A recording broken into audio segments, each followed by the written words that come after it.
안녕하세요. 저는 알레르미에 대해 발표하게 될 이석호라고 합니다. 많은 기술 스택들이 장식하는 바인드 컨퍼런스인데 저는 이번에 제 프로젝트를 소개해드리게 되었습니다. 사실 지금 말고는 발표할 기회가 딱히 없을 것 같아서 그러면 우선 시작하기에 앞서서 식품 알레르기에 대해서 먼저 설명드리도록 하겠습니다. 식품 알레르기는 특정한 식품의 단백질에 노출되면 여러 가지 증상을 보이는 원인 불명의 질환입니다. 주로 견과류나 생선 등에서 많이 발생하고 증상은 다양하지만 치명적입니다.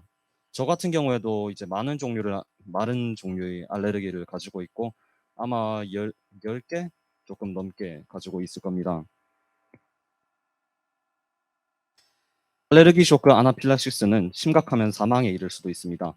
여기 그래프를 보시면 청소년 아나필락시스 쇼크 내원율이 증가하고 있는 것을 확인하실 수 있고 밑에 사진은 그 아나필락시스로 인해 이게 전대 제가 지금 응급실에 누워 있는 사진입니다. 이렇게 식품 알레르기 환자는 지속적으로 증가하고 있지만 우리나라의 알레르기 관련 법률과 정책은 선진국에 비해 뒤처집니다. 예를 들어서 이 사진을 보시면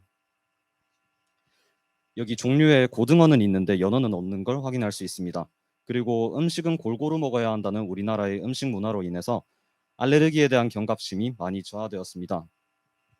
알레르기는 현대 의료 기술로 치료가 불가능한 질환이기 때문에 평생 주의하며 살아야 하는데도 불구하고 환경이 이렇다 보니 알레르기 환자들은 항상 알레르기 공포에 떨며 살아야 합니다. 그래서 저는 다시 세상 모든 알레르기 환자를 위하여 알레르미 두 번째 버전을 개발했습니다.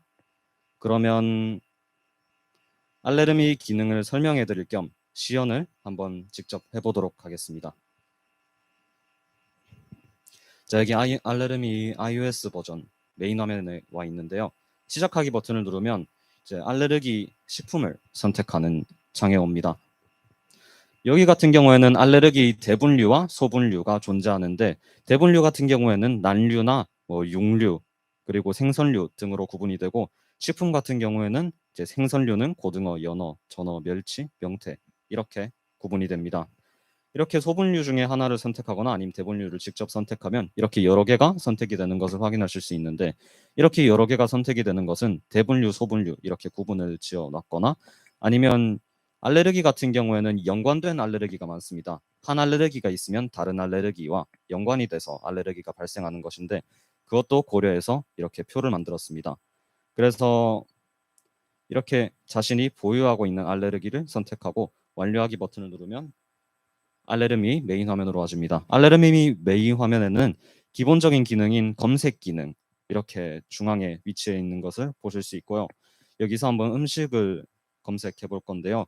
음식 같은 경우에는 이제 시중에 판매되고 있는 대부분의 식품 자료를 이제 정부 사이트에서 긁어 오기 때문에 그래서 그 식품이 없거나 그런 문제는 이제 편의점에 팔거나 아니면 마트에 파는 식품들은 대부분 있기 때문에 그런 거는 걱정하지 않으셔도 됩니다. 그러면 일단 국밥을 한번 검색해 볼까요? 네, 이렇게 방금 제가 알레르기를 여러 가지 선택했는데 그 중에서 연체동물류와 생선류에 일치하는 이런 국밥 제품들이 있는 것을 확인하실 수 있습니다. 제 알레르기에 해당되는 그러니까 제가 먹으면 안 되는 식품들은 이렇게 주황색으로 강조 표시가 되어 있는 걸 확인하실 수 있고요. 그리고 이걸 누르게 되면 이제 더 상세한 정보를 확인하실 수 있습니다. 이런 알레르기 필터는 여기 설정에 가셔서 직접 바꿀 수도 있습니다. 그렇게 해서 알레르기를 추가하거나 빼거나 하셔서 다시 한번 검색을 해볼게요. 네, 제가 좋아하는 음료수를 하나 검색해 봤는데요.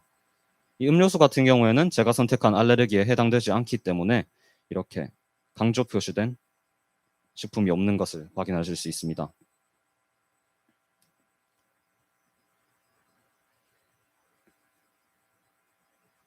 네, 알레르미는 6월 달에 프로젝트를 시작해 9월 달에 삼성 주니어 소프트웨어 장착 대회에서 상승상을 수상했습니다. 그리고 10월 달에 두 번째 버전을 설계하기 시작해 오늘까지 오게 되었습니다. 알레르미 기존 버전을 놔두고 새로 개발하기로 결정한 두 가지 이유 중에 첫 번째는 서버 운영 비용과 시간입니다.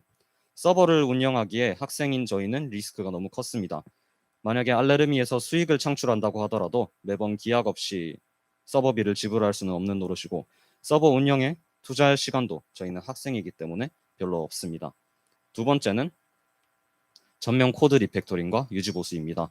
정상적인 유지 보수를 위해서 알레르미 코드를 전부 리팩토링 해야 했는데 여기에 너무 많은 시간이 투자되고 유지 보수에도 상당한 시간이 투자되기 때문에 차라리 iOS 단독으로 오프라인 서비스 어플리케이션으로 개발하기로 결정했습니다.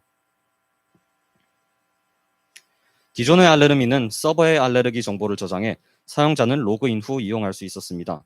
하지만 방금 설명드린 이유로 오프라인 서비스가 된 알레르미는 클라이언트에서 알레르기 정보와 사용자의 알레르기를 모두 처리하는 방식을 사용했습니다. 이렇게 보시면 이제 iOS 버전만이 남게 되고 데이터베이스와 서버에서 하던 역할을 iOS 내부에서 모두 수행하는 것을 확인하실 수 있습니다. 이렇게 알레르미에는 데이터베이스의 렐름 스위프트, UI의 스위프트 UI, 통신의 알라모 파이어가 사용되었습니다. 언어는 당연하겠지만 스위프트를 사용했고요. 그리고 알레르미는 최근에 베타 테스트를 시작하였습니다. 지금 여기 계신 여러분들도 아이폰이나 아이패드를 가지고 있다면 참여하실 수 있습니다. 이 QR코드를 찍으면 테스트 플라이트로 참여할 수 있습니다. 잠시 QR코드를 스캔할 시간을 드리도록 하겠습니다. 갤럭시는 안 됩니다. 갤럭시로 찍지 마세요.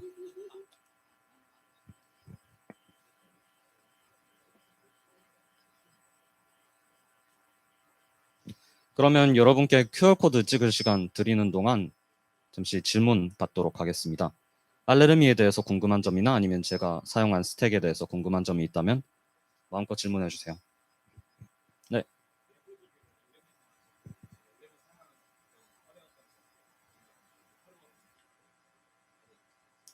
렐름을 사용하면서 어려웠던 점보다는 이제 신기하고 좋은 점들이 많았습니다. 렐름 같은 경우에는 iOS에서 사용하는 그 클래스 형태 그대로 이제 NoSQL에 저장을 하는 방식인데 이게 제가 예전에 썼던 이제 아마존 다이나모 DB와 방식이 비슷하기도 하고 무엇보다도 클래스 배열 형태 그대로 저장할 수 있는 게 마음에 들었습니다. 그래서 저장하는 것도 불러오는 것도 큰 어려움 없이 해낼 수 있게 되었고 이게 더 좋다고 생각해서 알레르미에 채택하게 되었습니다. 다른 질문이 있으신가요? 사실 iOS 개발자가 지금 여기 이렇게 보고 있는데 iOS 개발 자체가 이제 진입 장벽이 조금 높다 보니까 많이 없네요. 그게 살짝 씁쓸하고 내년 신입생들이 많이 들어오면 내년 신입생들 많이 iOS로 왔으면 좋겠습니다. 네. 그러면 이상으로 세상 모든 알레르기 환자를 위하여 알레르미에 대한 발표를 마치겠습니다. 감사합니다.